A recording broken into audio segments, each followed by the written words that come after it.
రమేష్ బాబు గారు రూరల్ అధ్యక్షులు, వెంకట సతీష్ గారు ఉత్తరాంధ్ర పార్టీ వ్యవహారాల ముఖ్య ప్రతినిధి, అలాగే అనకాపల్లి ఇన్ఛార్జ్ పరుచూరి భాస్కర్రావు గారు, అండ్ మా అందరికీ ఇష్టమైనటువంటి వ్యక్తి శ్రీ వంశీకృష్ణ యాదవ్ గారు, అలాగే అర్బన్ పార్టీ అధ్యక్షులైన అలాగే బొలిశెట్టి సత్య గారు, ప్రధాన కార్యదర్శి, మిగిలిన నాయకులందరికీ హృదయపూర్వక అభినందనలు.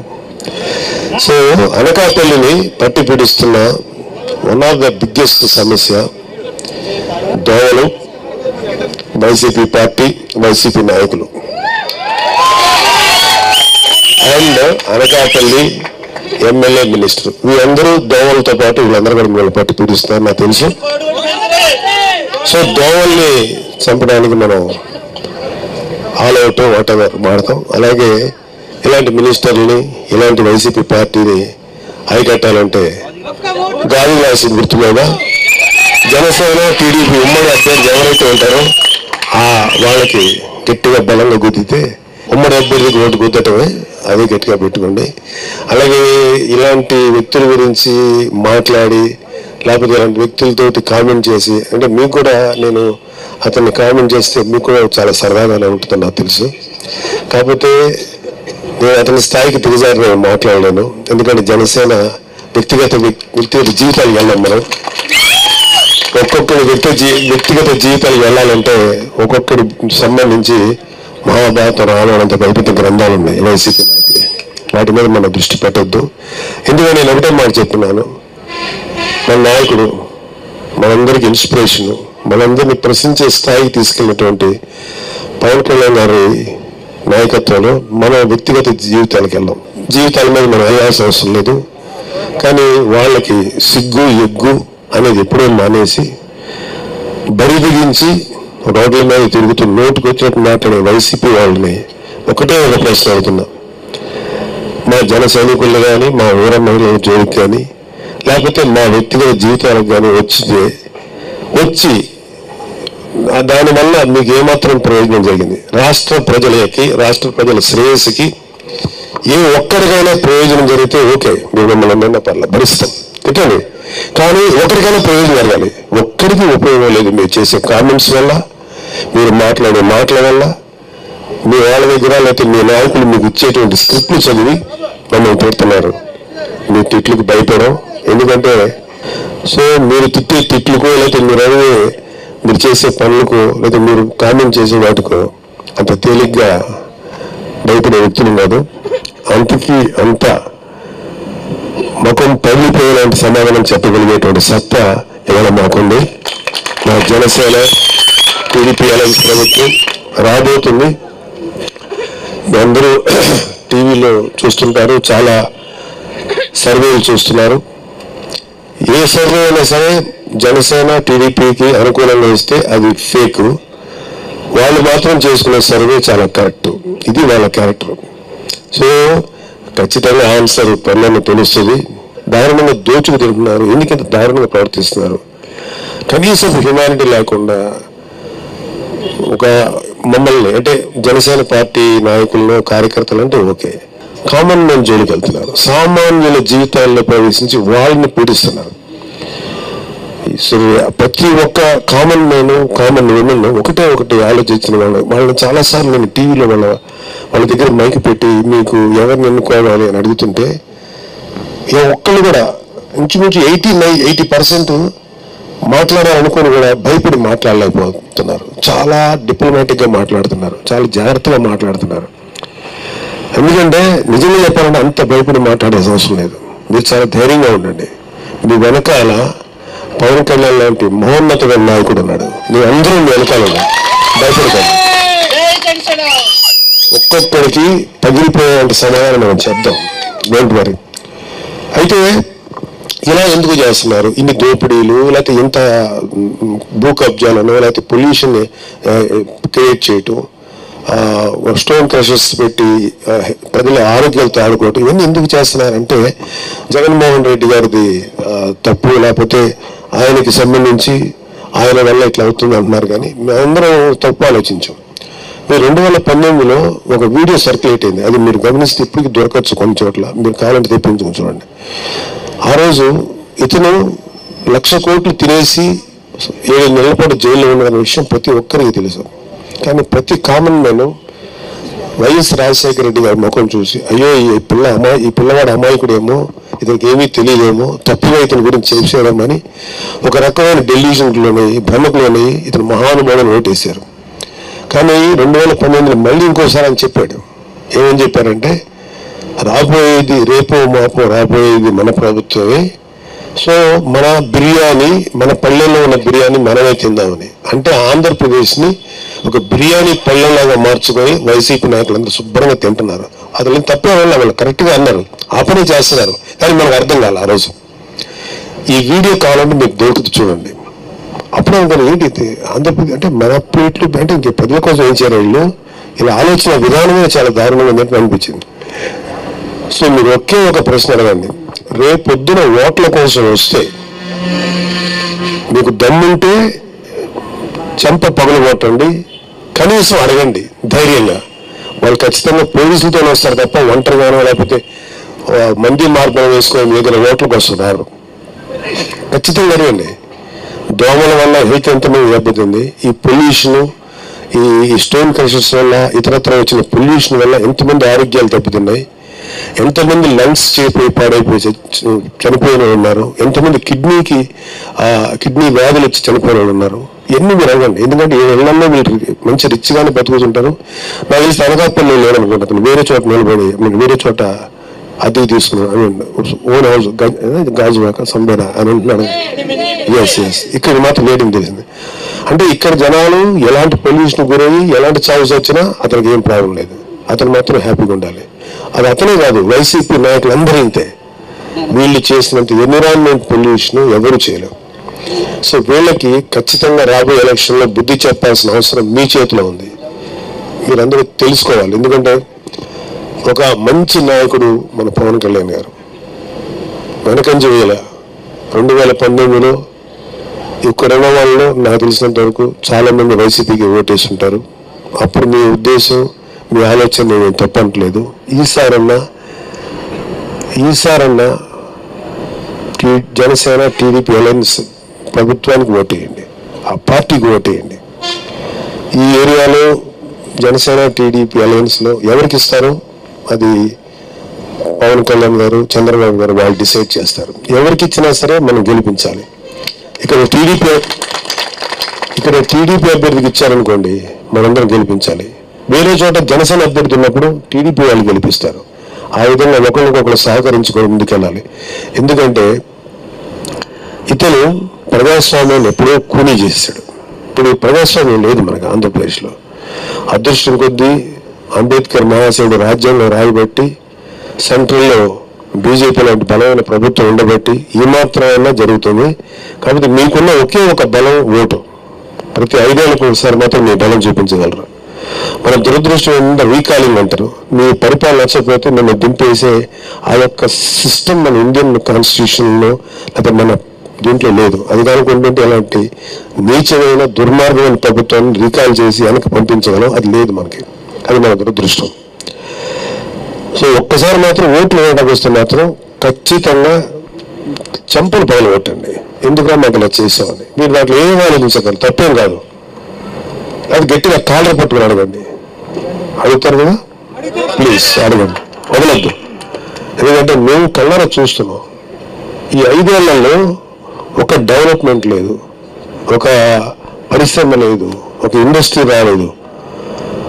పైగా ఈ అనకాపల్లి సంబంధించిన 7 కాన్స్టిట్యున్సీ తిరిగినప్పుడు మాకు కామన్గా దొరికిన సమస్యలు సాక్షాత్తు తిరుమల తిరుపతి దేవస్థానానికి ఇక్కడి నుంచి బెల్లం ఎగుమతి అవుతుందన్న విషయం ఎంత పెద్ద గొప్ప విషయం. అది లేకుండా చేస్తారు. ఇంతకన్నా దారుణమైన ఉంటున్నారు. అంటే చాలామంది భక్తులు ఉంటారు. అంటే ఆంధ్రప్రదేశ్కి ఎస్పెషల్లీ తిరుపతి వెంకటేశ్వర మా దేవుడు అనేటువంటి ఒక ఎమోషనల్ సెంటిమెంట్ ఉంటుంది. అందులో మీలాంటి వాళ్ళకి అరే మా వెంకటేశ్వరకి ఇచ్చే ప్రసాదాలు మా బెల్లం దుమ్ములో వాడతారు, మా బెల్లాన్ని వాడతారు అనేటువంటి ఒక చిన్న ప్రైడ్ ఉంటుంది. ఆ ప్రైడ్ తీస్తారు, వీళ్ళు ఉన్న చిన్న సంతోషాన్ని తీస్తారు. ఇది వీళ్ళు సాధించిన ఘనత. తుమ్మపాల షుగర్ ఫ్యాక్టరీ క్లోజ్ చేశారా? అది క్లోజ్ చేశారు. అంటే మనం ఎక్కడైనా ఇండస్ట్రీస్ కొత్త ఇండస్ట్రీస్ రప్పించడానికి ట్రై చేయాలి, కానీ మంచి ఎక్కువ మందికి జీవితాన్ని ఇచ్చి లక్షలాది మంది రైతులకి ఆధారమైనటువంటి షుగర్ ఫ్యాక్టరీ క్లోజ్ చేసేసి ఉద్యోగాలు తీసేసి, అంటే ఉద్యోగాలు క్రియేట్ చేయకపోగా ఇండస్ట్రీస్ పెట్టకపోగా ఉన్న వాటిని సిక్ చేసి దారుణంగా తయారు. అలాగే వీటిని అమ్మేయటానికి కూడా సిద్ధపడ్డారు. ఈ తుమ్మపాల దీనికి కదండి అమ్మటం ట్రై చేసింది. అన్నీ పెడతాం, అన్ని రకాలుగా ఇద్దాం, నేను ఖచ్చితంగా వదలం. కాబట్టి వీళ్ళలాగా పనికిమాల మాటలు మాట్లాడే అలవాటు మాకు లేదు. We want to do decent and dignified politics. Question అవుతాం, మాకు క్వశ్చన్ కాదు, మేము ప్రశ్న అవుతాం. నువ్వు ఎందుకు ఇంత చేతకాని సన్నాసంగా ఉన్నారు, మీరు ఎందుకు చేయలేకపోతున్నారు ప్రశ్న అడిగినప్పుడు ప్రజలు ఎందుకు ఇంత బాధపడుతున్నారు, అన్ని ఓటేసిన వాళ్ళని సర్వనాశనం చేస్తారు, మా యువతి యువకులకి ఉద్యోగం ఎందుకు ఇవ్వట్లేదు అడగగానే మీరు అది చేస్తారు. మీ వ్యక్తిగతంగా జీవితం ఇది, మీ వ్యక్తి జీవితం కానీ ఇటు చంద్రబాబు నాయుడు గారిని ఇటు పవన్ కళ్యాణ్ గారిని ఆడిపోసుకోవడం తప్ప ఇంకోటి చేత కాదు. అరే దమ్ముంటే సమాధానం చెప్పండి రా బాబు, నోటుకు వచ్చినట్టు పనికిమాల మాటలు మాట్లాడకండి. మేము అడుగుతున్నది ఇష్యూస్ మీద అడుగుతున్నాం. ఇష్యూస్ మీద సమాధానం చెప్పలేని వాడే, ఇష్యూస్ మీద సరైనటువంటి పరిష్కారం చూపలేని వాడే అడిగిన వాడిని వ్యక్తిగత జీవితంలోకి వెళ్తారు. క్యారెక్టర్ అసాసినేషన్ అంటారు, అంటే వ్యక్తిత్వ హననం అంటారు. ఇలాంటి అదోపనలు చేస్తున్నారు ఈ వైసీపీ వాళ్ళు. కసింకోటలో 609 ఎకరాల భూ కుంభకోణం జరిగింది. అలాగే ఇక్కడ ఉన్న అంటే ఈ మినిస్టర్ పేరు కూడా నా నోట్ల నుంచి పలకటం ఇష్టం, ఎందుకంటే ఆ పేరు చదివి నా నోరు పాడు చేసుకున్నాను ఏమనుకోకండి. సో ఇలాంటి మినిస్టర్ పేరు కూడా నేను చదివాను, ఇలాంటి ఎమ్మెల్యే పేరు కూడా చదివాను. ఒకటే క్వశ్చన్ ఏంటంటే, నువ్వు ఐటీ మినిస్టర్గా ఉన్నావు, లేకపోతే పరిశ్రమల శాఖగా ఉన్నావు, ఎన్ని పరిశ్రమలు తీసుకొచ్చావు, ఎన్ని ఐటీ హబ్స్ని తీసుకొచ్చావు ఆంధ్రప్రదేశ్కి? ఒకే ప్రశ్న అడుగుతాం. ఆ మధ్యన ఏదో ఒక ఇది పెట్టారు, ఇది ఈ వ్యాపారులు పరిశ్రమలకు సంబంధించి ఏదో ఒక సమ్మిట్ పెట్టారు. సమ్మిట్ పెట్టారు. అప్పుడు చూసామన్నారు, ఎవరికి ఇచ్చారు అంటే ఒక నూడిల్స్ పెట్టుకునే వ్యక్తికి సూట్ వేసి తీసుకొచ్చి ఈ వ్యక్తి పెద్ద వ్యాపారవేత్త అని టెక్స్టైల్ అంటే అలా ఎట్లా చేస్తారా మీరు? మీకన్నా కొద్దిగా అంటే అదే వాళ్ళకి అన్ని ఇలాంటి కామెడీ పనులు నీళ్ళు చేస్తున్నారు, అదే పనులు నీళ్ళు చేస్తున్నారు. అసలు ఇలాంటి భారతదేశం ఏర్పాటు స్వతంత్రం వచ్చిన తర్వాత భారతదేశంలో ఏ రాష్ట్రంలోనూ ఇలాంటి నీచమైన నికృష్టమైన ఇలాంటి బఫూనరీ ప్రభుత్వం ఎక్కడ రాల. ఖచ్చితంగా మీరు అందరూ గమనిస్తే వీళ్ళ మీద వచ్చిన ట్రోల్స్ ఎవరి మీద రాల. ఇక్కడ ఒక మినిస్టర్ అంటాడు, రోడ్లు బాగాలేకపోతే రోడ్లు అవసరమా మనకి, స్కీములు అవసరమా అంటాడు. రోడ్లు అవసరం లేకపోతే అట్లాగా కొన్ని వందల మంది చచ్చిపోతున్నారు రోడ్ల మీద సరైనటువంటి రోడ్లు ఏర్పాటు లేకపోవడం వల్ల. రహదారులు నాశనం అయిపోయినాయి. దాని మీద ఎవరికి దృష్టి లేదు. మీకు ఈ సంక్షేమ పథకాలు కావాలని వైసీపీ వాళ్ళకి ఇదే చెప్తున్నా. ఒక్క విషయం, సంక్షేమ పథకాలకి మీరు ఇచ్చే డబ్బు మీ బాబు జోబు నుంచి తీసుకొచ్చి ఇచ్చే డబ్బు కాదు, ఇది ప్రజల దగ్గర నుంచి వసూలు చేసిన డబ్బు. మీరేదో దానకర్మీలాగా మీ జీవితాంతో త్యాగం చేసిన వాళ్ళకి బిల్డప్లు ఇవ్వక్కర్లా. కానీ మీరు అందరూ అర్థం చేసుకోండి అమ్మా. అలాగే వీళ్ళు ఏ కార్యక్రమం చేయండి, జగనన్న గోరుముద్ద అంటాడు ఒకడు, జగనన్న విదేశీ విద్య అన్నారు. అంటే ఒకప్పుడు రాజశేఖర రెడ్డి గారు లాంటి వ్యక్తి కొడుకు అని చెప్పి ఓట్లు వేశారు. ఓకే, అది పక్కన పెడితే ఆయన్ని కూడా నెమ్మదిగా ఫెయిల్ అవుట్ చేసేసి మొత్తం ఇతనే కనబడుతున్నాడు. నెమ్మదిగా సిస్టర్ని తల్లిని కూడా దూరం చేసేసాడు. అంటే ఇతను ఎంత స్వార్థపరుడు అంటే మీరందరూ ఆలోచించి తల్లిని చెల్లిని కూడా దూరం చేసేసి ఆస్తుల కోసం, లేకపోతే ఏమాత్రం చిన్న అధికారంలో షేర్ వస్తానో భయపడిపోయి దూరం పెట్టిన వాళ్ళు మీకు ఏం చేస్తారన్నట్టు నమ్మకం మీకుంది. ఏం చేయగలుగుతాడు ఇతను? ఏమి చేయడు. ఈ స్కీముల గురించి మాట్లాడతారు. స్కీములు మీరు కాదు కదా, ఏ ప్రభుత్వం వచ్చినా ఇచ్చి తీరాల్సిందే. ప్రజల వెల్ఫేర్లో ఒక భాగం. జనసేన టీడీపీ అలయన్స్ ప్రభుత్వం వచ్చిన తర్వాత మీకన్నా అద్భుతమైన స్కీమ్స్ తీసుకొస్తాం, మీకన్నా అద్భుతంగా చేస్తాం. మన ప్రతి చోట రాష్ట్రంలో ప్రతి చోట ఇండస్ట్రీస్ పెడతాం. ముఖ్యంగా యువతి యువకులు వాళ్ళ ఎనర్జీని సరైన దిశలో పెట్టకపోతే ఇక్కడ మన దేశంలో గంజాయికి ఎలా బానిసలైపోయి ఎంతమంది యువత నాశనం అయిపోతున్నారు. ప్రపంచం మన భారతదేశంలో ఎక్కడ గంజాయి పట్టుకున్నా అందరూ అరకు వైపు చూపిస్తారు, అంటే వైజాగ్ ఇటువైపు మీకు వస్తుందని. ఒకసారి బయటికి వెళ్ళినప్పుడు తలదించుకోవాల్సి వస్తుంది. ఏంట్రా బాబు వీళ్ళు చేసే పనికి, వీళ్ళు చేసే గంజాయి వ్యాపారం, వీళ్ళు చేసే గంజాయి మాఫియాకి మనం బలైపోతున్నాం ఏంటి? నిజంగా మన ప్రజల సంక్షేమం కోసం పనిచేస్తుంటా, మనం వాళ్ళ కోసం కష్టపడుతుంటే ఇలాంటి పరిస్థితి వచ్చిందని సిగ్గుపడుతున్నాం. వాళ్ళకైతే సిగ్గు ఇలాంటివి ఏం లేవు, వాళ్ళు ఏదైనా చేస్తారు. ఆఖరి ఇంకో మాట కూడా ఉన్నా, ఇక్కడున్న మినిస్టరు, మీ ఎమ్మెల్యే మినిస్టరు, అతను కూడా గంజాయి వ్యాపారంలో కొంత బాగుందని నేను విన్నాను. 80%? Okay, thank you. పోలీసులు కూడా దొరికారు. ఏంటిది ఇది అంటే? వీళ్ళందరినీ ఏంటంటే ఒకటి గుర్తుపెట్టుకోవాల్సింది, మనం ఇండస్ట్రీస్ తీసుకొచ్చి అన్ని చేసిన తర్వాత దానికంటే ముందు గంజాయి వ్యాపారాన్ని ఐరన్ హ్యాండ్ తోటి తొక్కేస్తాం, లా అండ్ ఆర్డర్ని ఇంప్రూవ్ చేస్తాం. ఎవడైతే గంజాయి ఇలాంటి స్మగ్లింగ్ చేసి ఎవరైతే గంజాయి మీద ప్రజల జీవితాలతో ఆడుకుంటున్నారో వాళ్ళందరినీ ఖచ్చితంగా మెడబెట్టి లోపలికి తోస్తాం. దీంట్లో డౌటే లేదు, గుర్తుపెట్టుకోండి. ఎందుకంటే లా అండ్ ఆర్డర్ చాలా టఫ్గా ఉండబోతుంది రాబోయే రోజుల్లో. ఎవరిని కూడా తప్పించుకుంటానికి వీల్లేదు. తప్పు చేసిన ప్రతి ఒక్కరూ శిక్షించబడాల్సిందే. పవన్ కళ్యాణ్ గారు లాంటి వ్యక్తి అలయన్స్ ప్రభుత్వం ఉన్నప్పుడు మీరు ధైర్యంగా ఉండండి. లా అండ్ ఆర్డర్ ఖచ్చితంగా అమలు చేయబడుతుంది. ఇవాళ మన ఆడపడుచులు బయటికి సేఫ్టీగా వెళ్ళలేకపోతున్నారు. 35,000 మంది ఆడపిల్లలు మాయమైపోతే వాళ్ళు ఇంకా ఇంకా దొరకని ఆడపిల్లలు 25,000 మంది ఉన్నారు. ఆ బిడ్డలకు ఏ పేరు తెలియదు. చిన్నపిల్లలు ఉన్నారు, మహిళలు ఉన్నారు. అంటే ఏ ఆర్గాన్ మాఫియాకి ఆర్గాన్ మాఫియా అంటే శరీరంలో ఉండే భాగాలను తీసుకెళ్ళిపోతారు. డెడ్ బాడీని ఎక్కడైనా పడేయచ్చు, అది జరగచ్చు. లేకపోతే వాళ్ళు ఎటువంటి చోట్ల అమ్మేస్తున్నారో తెలియదు, వాళ్ళ జీవితాలు ఏమైపోతున్నారో తెలియదు. ప్రతి తల్లికి ప్రతి తండ్రికి ఎవరైతే బిడ్డని అలా పోగొట్టుకున్నారో వాళ్ళకి ఎంత పెయిన్ ఉంటుందో ఒకసారి వెళ్ళి ఆలోచించండి. వీళ్ళకి ఏమాత్రం లేదు. పవన్ కళ్యాణ్ గారు క్వశ్చన్ ఇస్తారు, ఇలా మాయమైపోతున్న వాళ్ళతోటి ఇలా ప్రజలు ఆడపిల్లలు మాయమైపోతున్నారని చెప్తే అతను చాలా దుమ్మెత్తిపోశారు. ఒకే ఒక ప్రశ్న ఇస్తారు, కనీసం దీంతో పోలీసులతో సమీక్ష పెట్టారా అని.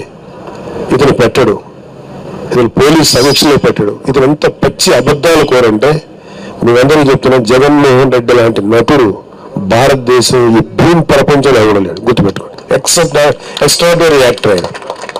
మాకే సిగ్గు వస్తుంది ఫిల్మ్ ఇండస్ట్రీ నుండి మేము ఇంత గొప్పగా యాక్ట్ చేయలేకపోతున్నాం అంత యాక్టర్. అలాగే ఇవాళ జనసేన మనం ఏం చేయగలుగుతాం, మేము ఏం చేయగలుగుతాం అని చెప్తాం.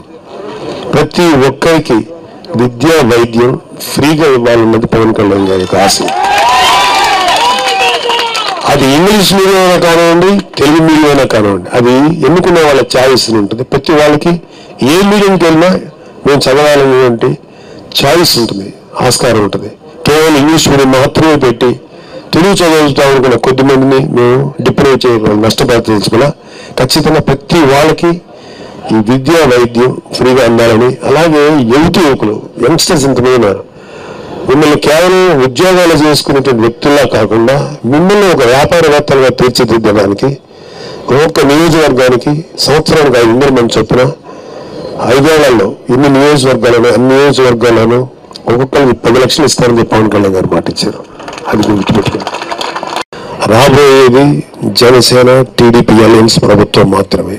ప్రతి సర్వే ఇదే చెప్తుంది, ప్రతి వాళ్ళలోనూ ఇదే మాట ఉంది, ప్రతి కార్యకర్తలోనూ ప్రతి వీర మహిళల్లోనూ అటు టీడీపీ వాళ్ళలోనూ అలాగే సామాన్య మానవుల్లో కూడా మాకు ఈ దరిద్రం వద్దురా బాబు అని. ఒక్కొక్క కుర్రోడు అయితే ఇలాంటి ఒక యూత్లో ఉండే యంగ్స్టర్స్ అయితే వాళ్ళు తిట్టే తిట్లు చూస్తుంటే వాళ్ళ తిట్లు మేము చూడట్లా, వాళ్ళ బాధ కనబడుతుంది మాకు, వాళ్ళ పెయిన్ కనబడుతుంది మాకు. ఎంత దారుణంగా సిగ్గుపడాలి అలాంటి తిట్లు తిట్టించుకోవడానికి. అది వీళ్ళ నిబద్ధత, అది వీళ్ళ పరిపాలన. ఇంకా సిగ్గు లేకుండా వై నాట్ 175 అని అడుగుతుంటాడు. నీకేమన్నా కొద్దిగా సెన్స్ ఉందా? ఎలాగ 170 సీట్లు వస్తాయి? నువ్వేమి ఏం చేశారు మీరు? ప్రజలకు ఏమి వరగబెట్టారు? 170 సీట్లు వస్తాయి రారు. ఖచ్చితంగా 175లో లాస్ట్ 5 వస్తే గొప్ప. మీకు 170 మీకు 5 వస్తాయేమో మహా అయితే. వాళ్ళకంటే ఒకటే ఏంటంటే వీళ్ళందరికీ వైసీపీ వాళ్ళకున్న ఒక దుర్లక్షణం ఏంటంటే ఓటర్లు. ఇక్కడ కాపు ఓటర్లు ఎంతమంది ఉన్నారు, ఖమ్మం ఓటర్లు ఎంతమంది ఉన్నారు, లేకపోతే ఈ నగర వాటెవర్ ప్రముఖ కమ్యూనిటీ యాదవ ఓటర్లు ఎంతమంది ఉన్నారు.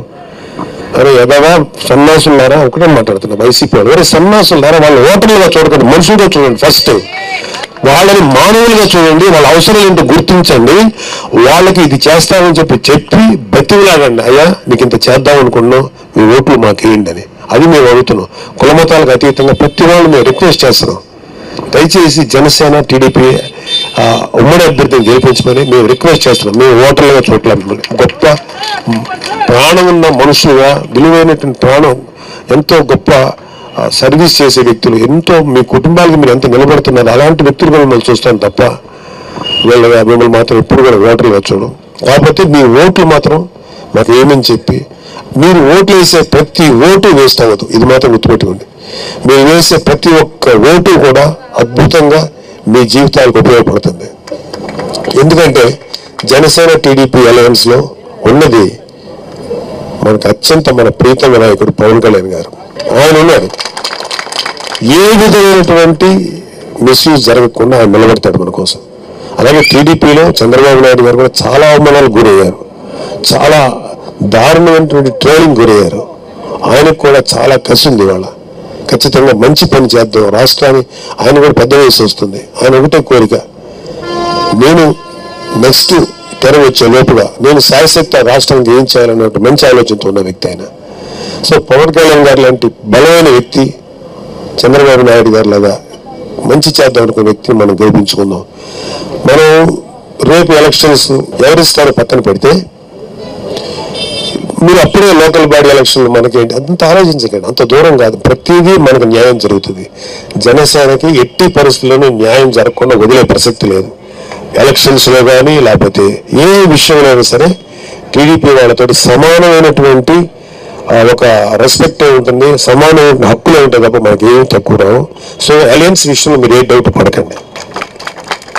అలాగే ఎవరు ఎమ్మెల్యేగా ఉండాలి, ఎవరు ఎంపీగా ఉండాలనేది జనసేన టీడీపీ నాయకులు నిర్ణయించుకునే అవకాశం వాళ్ళకి ఇవ్వండి. వాళ్ళు వచ్చి వాళ్ళు నిర్ణయించిన తర్వాత పలానా అభ్యర్థి, ఇతను తెలుగుదేశం అభ్యర్థి, ఇతను జనసేన అభ్యర్థి అని నిర్ణయించిన తర్వాత అతనికి మీ యొక్క సంపూర్ణ సహకారం ఇవ్వండి. ఎలా జరగదో చూస్తాం, ఎలా రాదో చూద్దాం. ఖచ్చితంగా ఇక్కడ ఇండస్ట్రీస్, కొత్త ఇండస్ట్రీస్ ఓపెన్ చేద్దాం. మూతపడిపోతున్న చక్కెర ఫ్యాక్టరీని ఏ విధంగా అభివృద్ధి చేయాలి, తిరిగి ఎలా రీఓపెన్ చేయాలని ఆలోచిద్దాం. ఉన్న ప్రభుత్వ ఆస్తులు ఎలా ఎఫిషియెంట్గా ఉపయోగించాలో చూద్దాం. అలాగే ప్రభుత్వాలకు సంబంధించినటువంటి కార్యాలయాల్ని సొంతంగా వాటికి ఎలా ఇవ్వాలో చూద్దాం.